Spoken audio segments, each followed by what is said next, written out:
friends, let's see today's lovely Goan egg drop curry. Now here I have half a cup of freshly grated coconut, one medium onion that I've chopped fine, one small tomato chopped fine, one small piece of tamarind, half a teaspoon of cumin seeds and 2 teaspoons of coriander seeds. 2 cloves of garlic, 1 green chili cut into 2 and about 8 dried red chilies. 3 eggs,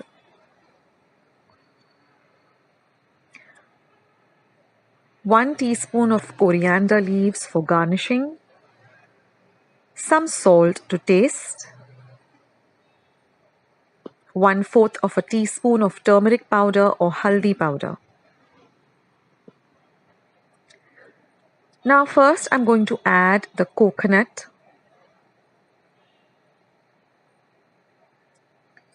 the tamarind. See that there are no seeds in the tamarind.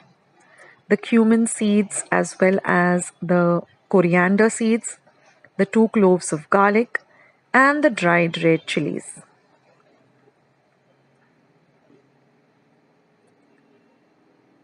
Now I'm going to add about 4 tablespoons of water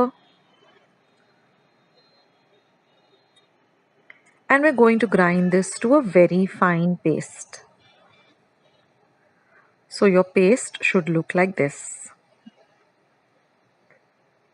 Now I'm going to transfer the paste to a bowl and we're going to add some water to this mixer jar because we don't want to lose all the lovely flavor of the masala.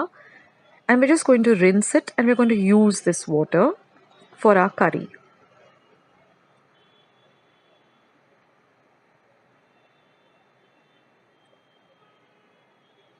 So here we have our masala paste ready and the masala water ready. So now I'm going to heat a pan on a low to medium flame and I'm going to add just 1 teaspoon of oil. This curry doesn't require a lot of oil.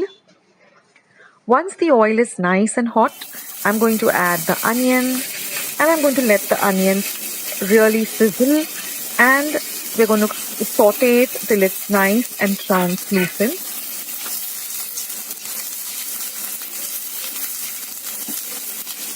Isn't that sizzling noise amazing?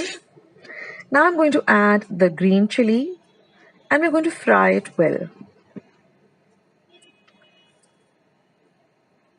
Now I'm going to add the tomato and we're going to saute the tomato as well.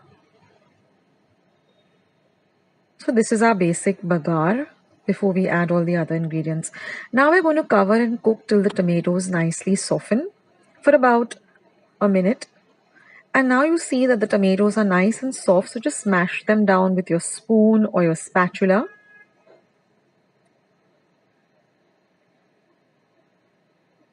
They're nice and soft because we've covered and cooked the bagar.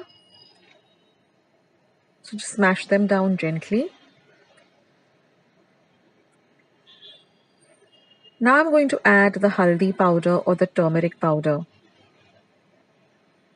Mix everything in well. And now we're going to add our ground masala paste.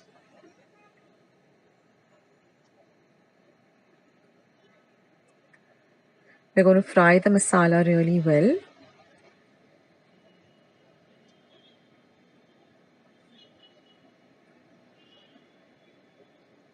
And now we're going to cover and cook this for just a minute. And you will see after a minute that the masala starts to ooze out oil. That's because of the coconut. That's why we don't need to add a lot of oil for this curry, because the coconut itself oozes out oil when you fry it really well. Now we're going to add the masala water. Give everything a good mix. Now I'm also going to add 1 additional cup of water.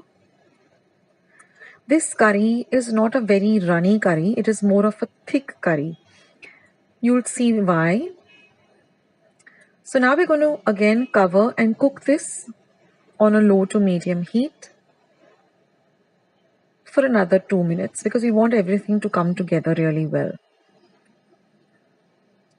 Now we're just going to add some salt to taste. So I think I added about actually just 1 teaspoon, because this is a half teaspoon. So around 1 teaspoon of salt, but you can add it according to your taste. Mix the salt in well. And while that is cooking, we're going to break each egg in a bowl. We're doing this because we want to see that the egg is okay, there's nothing wrong with the egg. So don't directly put it into the curry. Take it into a bowl first, and then just lower the flame of the curry and just add the egg very gently like this. This is an easier way, because otherwise if you try to break it along with the shell, then your shell might get in. And plus you can see that the eggs are not gone bad, that they're fresh and nice. And now you're just going to cover and cook them till the eggs get nice and cooked. So here you can see that you can still see the yolk, the yellow of the yolk. That means it's not done yet. So cover again and cook. And now if you see, you'll see everything has turned white. That is, a nice white layer has formed over the yolks, like a poached egg. Now just garnish it with some coriander, and we're all ready to serve. So what you have to do when you're serving is pick up each egg like this.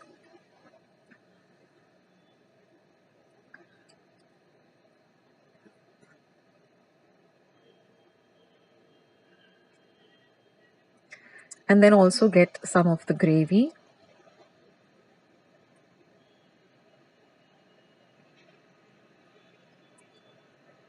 Or the curry.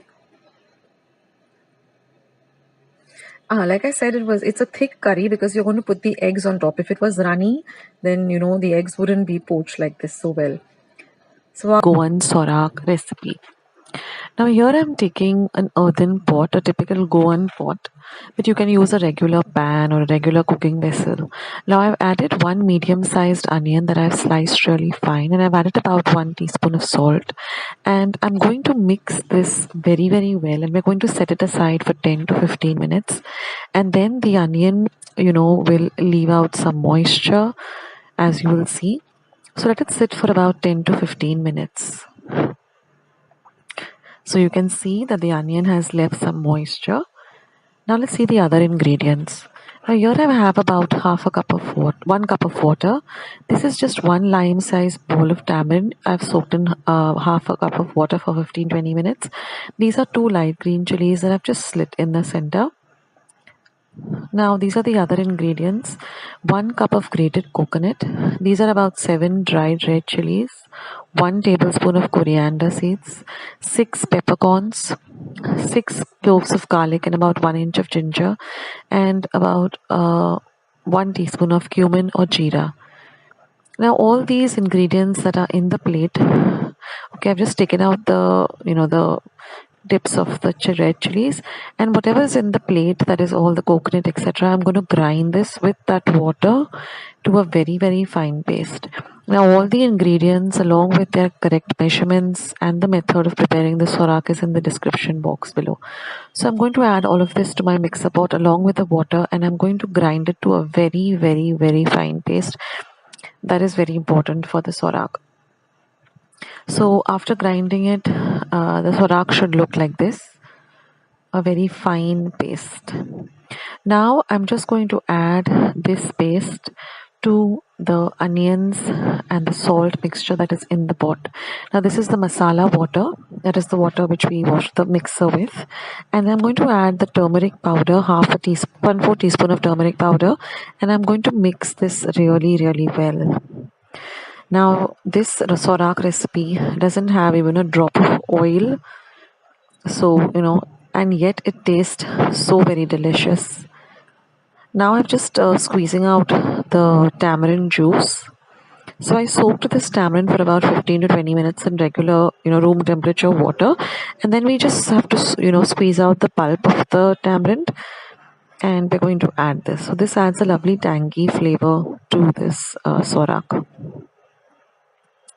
So this is a very beautiful curry, and you have to make this if you haven't made it yet.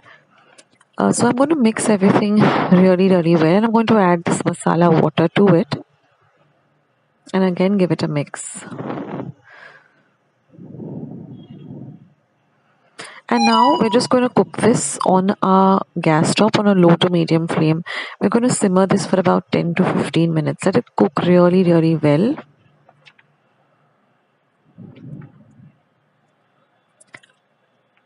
Now I'm going to add a pinch of sugar. Now remember, we already added salt initially when we were, the initial, when we mixed the salt with the onions. So now taste the sorak and then only add, salt to taste, because we've already added salt in the beginning. So only after you give this sorak a taste, you can add salt if required. And now all we have to do is just simmer it for another 5 to 10 minutes. And there it is, friends. Our sorak is ready.